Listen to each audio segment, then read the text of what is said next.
Assalamualaikum warahmatullahi wabarakatuh. Selamat siang semuanya. Oke, tidak terasa ya kita sudah sampai di pertemuan ke-6 untuk mata kuliah statistika. Dan hari ini saya akan menjelaskan materi terakhir ya sebelum UTS, yaitu mengenai analisis data berkala. Oke, langsung saja saya jelaskan. Data berkala ya. Yang dimaksud dengan data berkala di sini adalah data yang dikumpulkan dari waktu ke waktu untuk menggambarkan perkembangan suatu kegiatan. Contohnya seperti perkembangan produksi, harga, penduduk, dan lain sebagainya. Kemudian manfaatnya yang pertama yaitu sebagai dasar pembuatan garis tren. Ya, di mana garis tren ini biasanya digunakan untuk membuat ramalan yang diperlukan untuk dasar perumusan perencanaan. Nah, pada umumnya ini biasanya terdiri dari uraian secara matematis ya tentang komponen-komponen yang menyebabkan gerakan atau variasi yang tercermin di dalam fluktuasi. Di mana fluktuasi sendiri itu dapat terjadi dalam satuan bulan, triwulan, ataupun juga semester. Dan perubahan yang terjadi biasanya kurang dari 1 tahun. Kemudian manfaat yang kedua ini untuk mengetahui perkembangan suatu atau beberapa kejadian serta hubungan atau pengaruh terhadap kejadian lain. Contohnya seperti apakah kenaikan biaya iklan ini akan diikuti dengan kenaikan penerimaan penjualan. Dan manfaat yang ketiga ini adalah untuk mengetahui kondisi di masa yang akan datang. Peramalan kondisi mendatang ini biasanya bermanfaat untuk perencanaan di bidang produksi, pemasaran, keuangan, dan bidang-bidang lain. Untuk klasifikasi analisis data berkala sendiri itu ada 4. Yang pertama ada gerakan tren jangka panjang. Ya, biasanya disimbolkan dengan T. Yang kedua ada gerakan atau variasi siklis. Simbolnya biasanya C. Kemudian yang ketiga ada gerakan atau variasi musiman, ya, disimbolkan dengan S. Dan yang terakhir yaitu gerakan atau variasi acak, disimbolkan dengan I. Nah, untuk gerakan tren jangka panjang sendiri, ini adalah suatu gerakan yang menunjukkan arah perkembangan secara umum, ya. Kecenderungannya bisa menaik, bisa menurun. Nah, untuk gambarannya kurang lebih seperti ini ya grafiknya. Ini untuk tren yang menurun, sedangkan ini untuk tren yang naik. Sedangkan untuk gerakan atau variasi siklis, ini adalah gerakan atau variasi jangka panjang di sekitar garis tren. Ya, ini biasanya berlaku untuk data tahunan. Di mana gerakan siklis ini bisa terulang setelah jangka waktu tertentu. Misalnya bisa setiap 3 tahun, ya, 5 tahun atau juga lebih. Dan bisa terulang dalam jangka waktu yang sama. Nah, ini gambaran untuk tren siklis. Sedangkan untuk gerakan atau variasi musiman, yaitu gerakan yang mempunyai pola tetap dari waktu ke waktu. Nah, pada umumnya gerakan musiman ini terjadi pada data bulanan yang dikumpulkan dari tahun ke tahun, tetapi juga berlaku bagi data harian, mingguan, ataupun satuan waktu yang lebih kecil lagi. Nah, ini untuk gambar tren musiman ya. Yang terakhir adalah gerakan atau variasi acak. Ini adalah gerakan atau variasi yang sifatnya sporadis ya, misalnya yaitu naik turunnya produksi akibat banjir yang datangnya tidak menentu. Nah, ini gambaran untuk variasi acak. Jadi ada tren acak naik, ini seperti ini ya. Jadi bentuknya ini sudah tidak beraturan. Kemudian yang kedua, ini ada gambaran untuk tren acak yang bentuknya mendatar. Nah, untuk hubungan klasifikasi analisis data berkala sendiri, ini ada dua ya, yaitu data berkala ini merupakan hasil kali dari 4 komponen, Y sama dengan T kali C kali S kali I, ya. Dan juga data berkala ini bisa merupakan hasil penjumlahan dari 4 komponen, yaitu Y sama dengan T plus C plus S plus I. Selanjutnya adalah tren. Tren ini adalah suatu gerakan kecenderungan naik atau turun, yaitu dalam jangka waktu yang diperoleh dari rata-rata perubahan dari waktu ke waktu dan nilainya cukup rata. Ya, ini gambarannya untuk tren positif dan ini untuk yang tren negatif. Nah, untuk metode tren sendiri yang akan kita pelajari ada 3 di sini, yaitu yang pertama ada metode rata-rata semi, kemudian yang kedua ada metode rata-rata bergerak, dan yang ketiga adalah metode kuadrat terkecil. Untuk yang pertama, yaitu metode rata-rata semi. Nah, langkah-langkah di dalam menentukan garis tren pada metode rata-rata semi yang pertama, itu data dikelompokkan menjadi 2 bagian dengan jumlah data yang sama. Kemudian, masing-masing kelompok itu dicari rata-ratanya. Misalnya, dibagi menjadi Y1 dan Y2. Selanjutnya, titik absis itu harus dipilih dari variabel X yang berada di tengah masing-masing kelompok. Ya.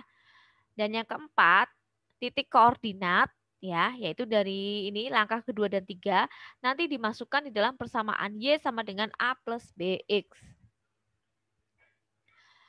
Nah, untuk mencari data titik absis ya ini. Ini contohnya data genap. Data genap sendiri ada 2, ada yang titik absis bulat dan ada yang titik absis desimal. Nah, untuk yang bulat misalnya diketahui X-nya itu ada 6. Ya, maka kalau dibuat seperti ini menjadi X1, X2, X3, X4, X5, X6, di mana X1 ini nilainya 1, X2 2, X3 3, X4 4, X5 5, dan X6 6. Nah, ini tadi diminta dibagi rata. Nah, berarti di sini ada 6. 6 kalau dibagi 2, berarti masing-masing ada 3. Ya, maka dari X1 sampai X3 ini dibuat menjadi Y1. Kemudian yang X4 sampai X6 ini dibuat menjadi Y2. Nah, setelah itu baru kita cari titik absisnya. Nah, Y1 ya, dari X1, X2, X3, maka titik tengahnya ya, ini adalah X2, di mana X2 ini nilainya adalah 2. Maka 2 sama dengan titik absis pada Y1. Sedangkan titik absis untuk Y2 dari X4, X5, X6 itu adalah X5.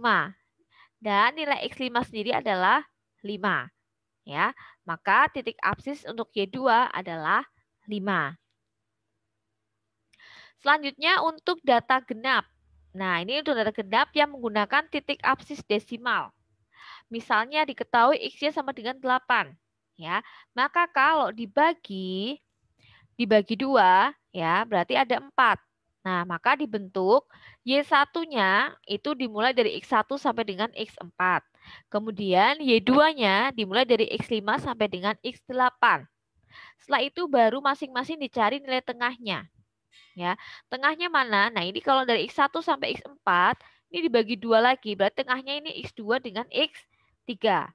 Maka nilainya berarti X2 tambah X3 dibagi 2. Berarti di sini 2 ditambah 3 itu 5. 5 dibagi 2, maka nilainya adalah 2,5. Jadi nilai absis titik absis untuk Y1 itu adalah 2,5.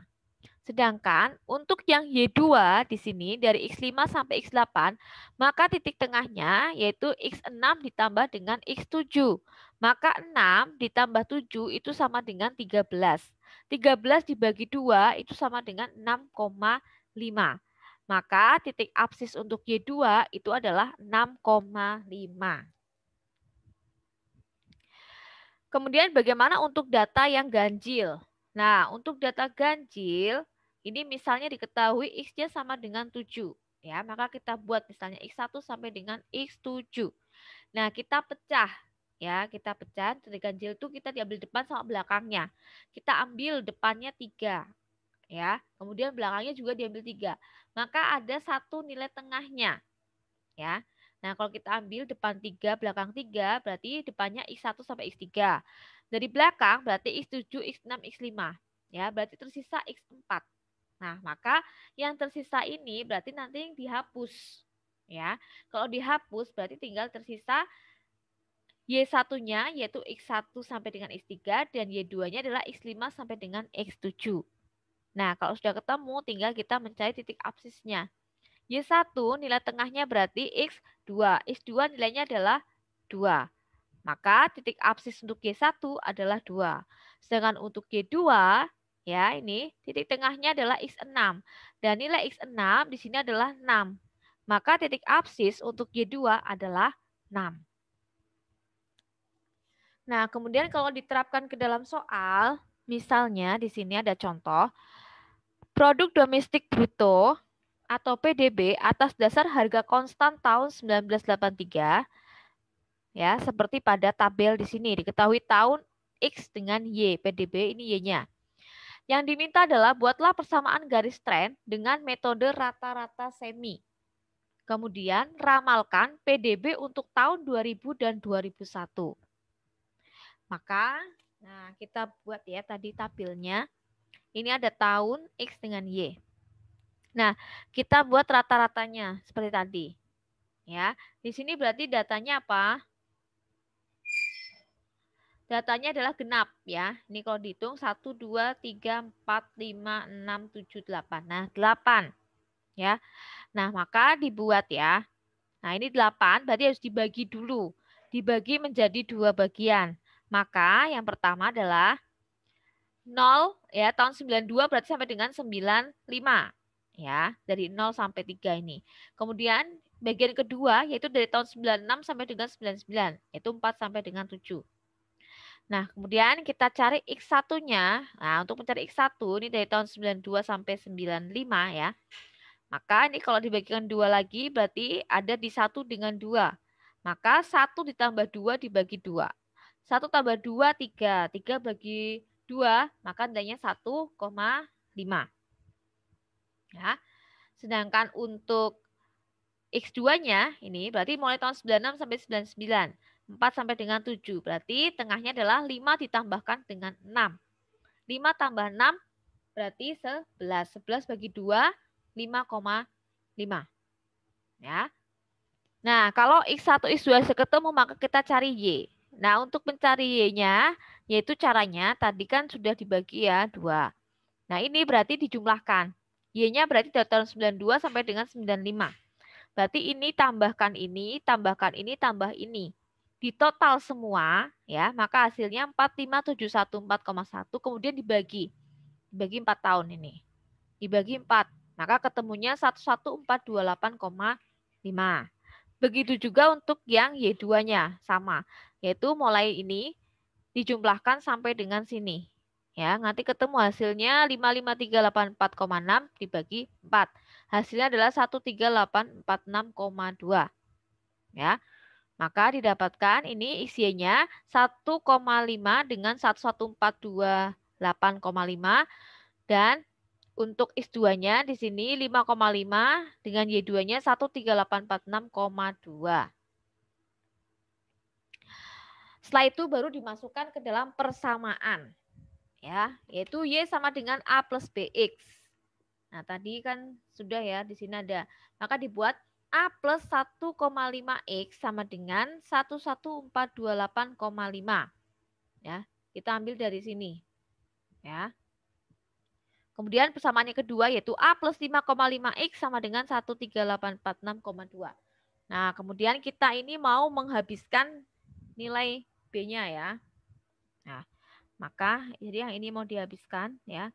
Nah, ini berarti dikalikan ya. A-nya ini berarti dikalikan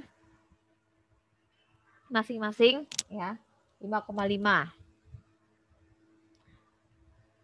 Ini kalikan 5,5, yang ini 1,5. Ya. Nah, ini menjadi 5,5A plus ya. Ini menjadi 8,25B ya. Nah, ini dikalikan menjadi 62856,75. Kemudian yang bawah ya ini menjadi 1,5A plus 8,25B sama dengan 20769,3. Nah, kalau sudah tinggal dikurangi. Ya, 5,5 dengan 1,5 menjadi 4A. Ini habis ya, berarti 4A sama dengan ini dikurangi ini sama dengan 42087,45. Maka A-nya ya, ini ketemunya 10521, sekian ya. Nah, kemudian bagaimana untuk B-nya? Nah, untuk B-nya mencari B, nah ini bisa menggunakan seperti ini rumus ya. Y2 min Y1 dibagi X2 min X1. Ya, maka tadi sudah diketahui Y2-nya 13846,2, Y1-nya 11428,5. Kemudian X2-nya 5,5, X1-nya 1,5. Ini dikurangi ini ketemunya 2417,7, 5,5 dikurangi 1,5, 4. Ya, maka ini dibagi ini hasilnya adalah 604,425. Maka ketemu nilai A-nya itu 10521, sekian dan B-nya 604, sekian. Nah, AB sudah ketemu, kemudian dimasukkan ke dalam persamaan. Menjadi ya di persamaan Y sama dengan A plus BX. Maka Y sama dengan 10521, sekian plus 604, sekian X. Kalau sudah ketemu persamaannya, baru dimasukkan. Tadi dicari adalah PDB di tahun 2000 dengan 2001. Maka kita bisa lihat, tahun 99 itu X-nya 7. Berarti tahun 2000 itu X-nya menjadi 8. Dan tahun 2001 berarti X-nya menjadi 9. Nah, maka di persamaan di sini yang tadi, ya kita masukkan tahun 2000 X-nya 8. Dan PDB tahun 2001 X-nya 9. Berarti dimasukkan ini 10521 sekian plus 604 sekian dikalikan X-nya 8. Ya, maka didapatkan totalnya adalah sekian. Kemudian yang 9, yang tahun 2001 juga sama ya. Jadi ini 10521 sekian plus 604, sekian dikalikan 9. Maka totalnya sekian.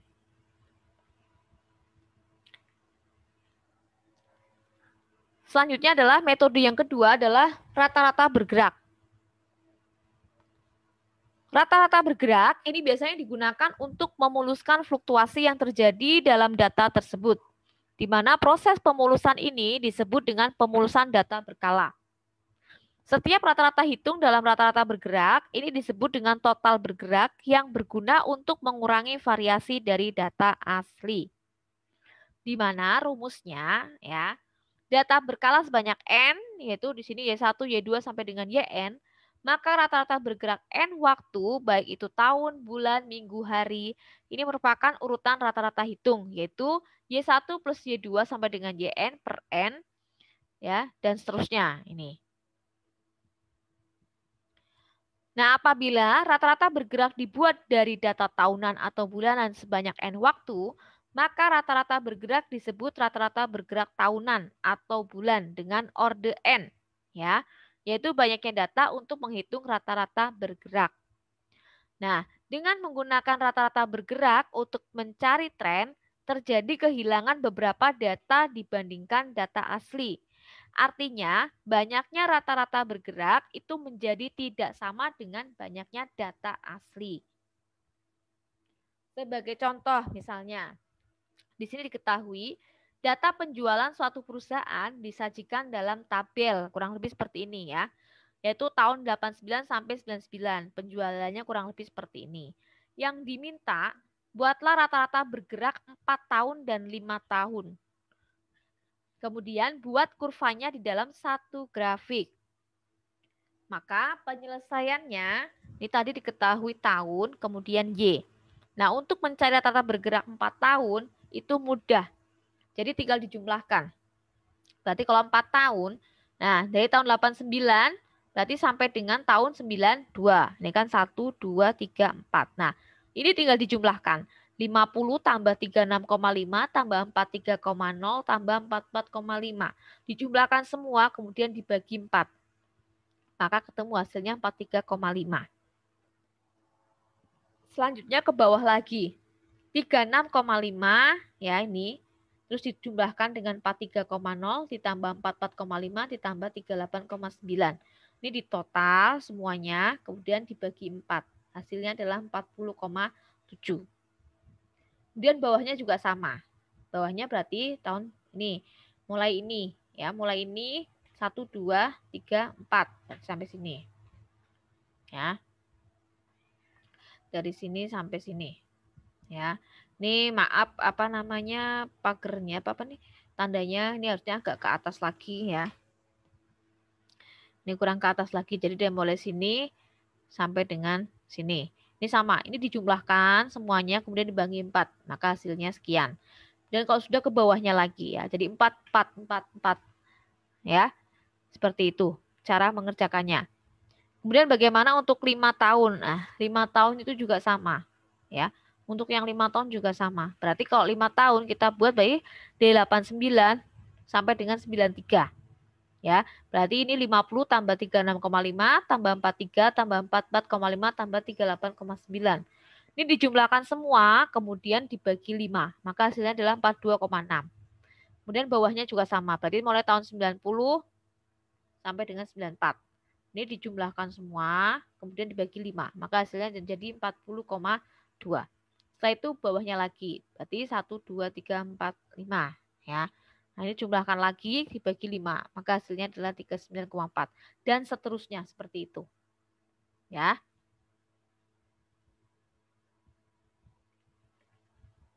Setelah itu baru nanti dibuat ke dalam bentuk grafik. Nah ini bentuk grafiknya. Ini tahun. Ya. Kemudian ini penjualannya. Nah ini yang hitam. Ini data aslinya kurang lebih seperti ini.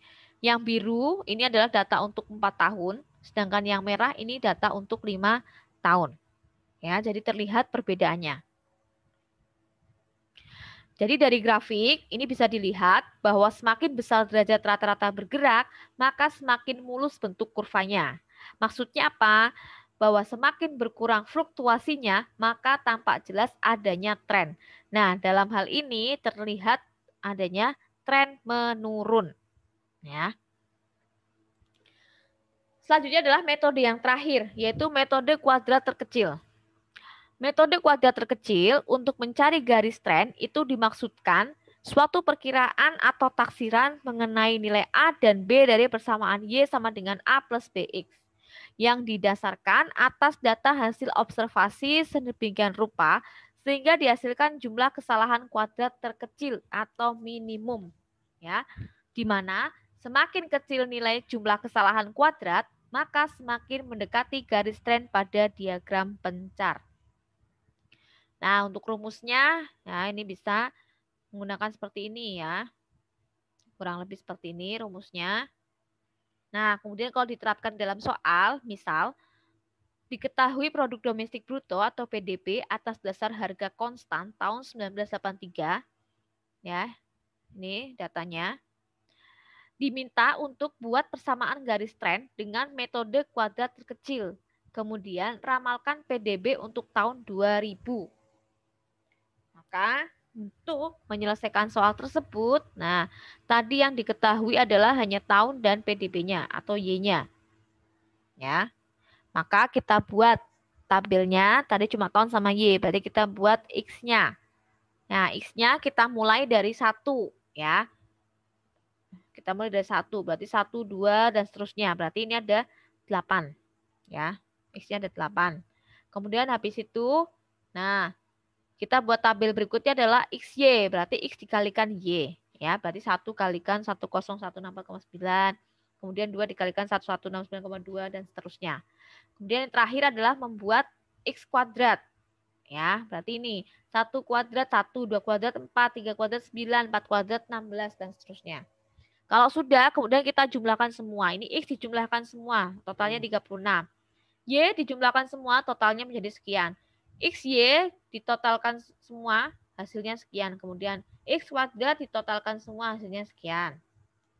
Nah, setelah itu baru dimasukkan. Ya, kita cari X dengan Y. Nah, menggunakan rumus X-nya 1 per N sigma XI. Nah, berarti sama dengan 1 per N-nya itu berarti 8. Ya, tadi kan jumlahnya 8. Nih. ada 8 ya datanya, dikalikan XI, jumlah XI-nya. Nah, jumlah XI-nya ini 36 ya. Maka 1/8 dikali 36 sama dengan 4,5 ya. Kemudian Y, untuk Y juga sama, yaitu 1/N sigma YI ya. Berarti 1/8, YI-nya berapa? Nah, YI-nya ini berarti ini 1, 10, 10, 98,7 ya. Nah, ini dikalikan hasilnya 12.637,34.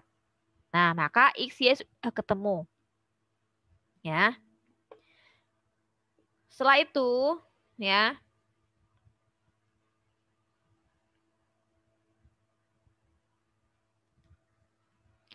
kita mencari nilai A dengan B ya.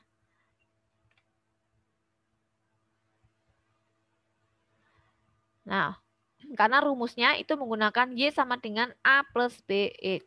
Maka, nah untuk mencari B itu kita bisa menggunakan rumus ini. Ya, N dikali sigma XI YI min sigma XI sigma YI dibagi N dikali sigma XI kuadrat min sigma XI dikuadratkan. Maka dimasukkan N-nya 8. Ya, sigma XI YI. Ya, berarti ini dimasukkan. Ya. Kemudian sigma XI dikali sigma YI. Sigma XI 36, sigma YI-nya sekian. Ya. Kemudian di sini N-nya 8, ya. XI kuadrat ya.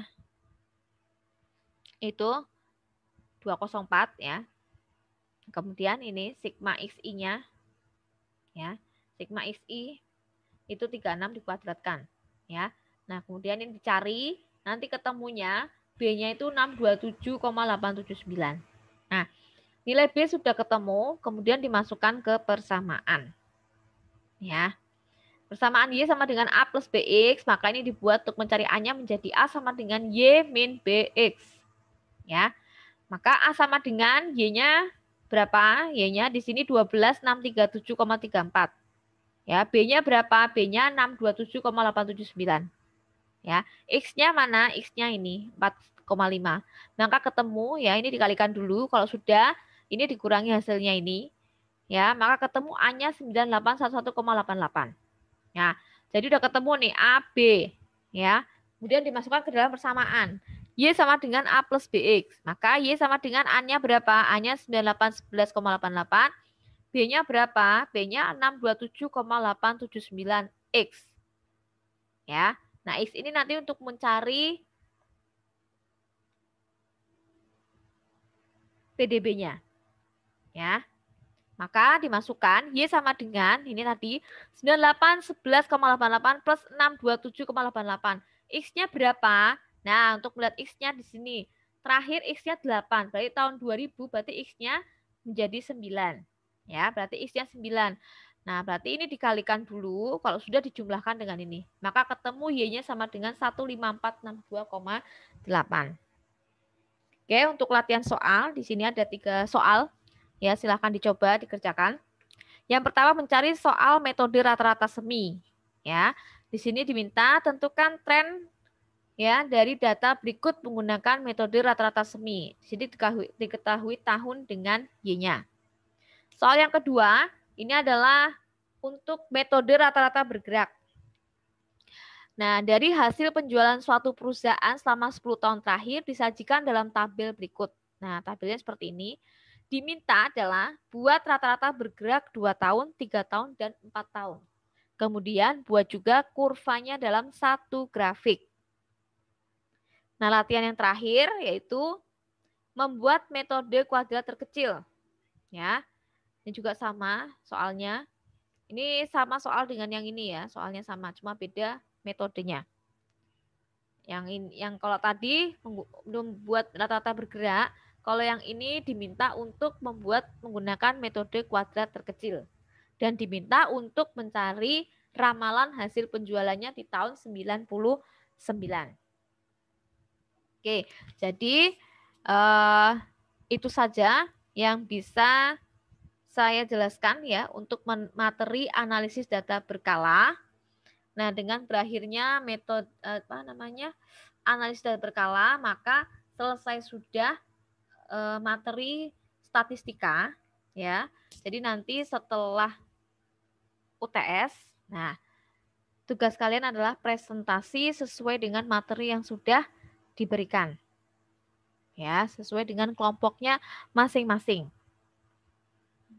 Oke, saya rasa itu saja yang bisa saya sampaikan ya. Saya akhiri. Wassalamualaikum warahmatullahi wabarakatuh.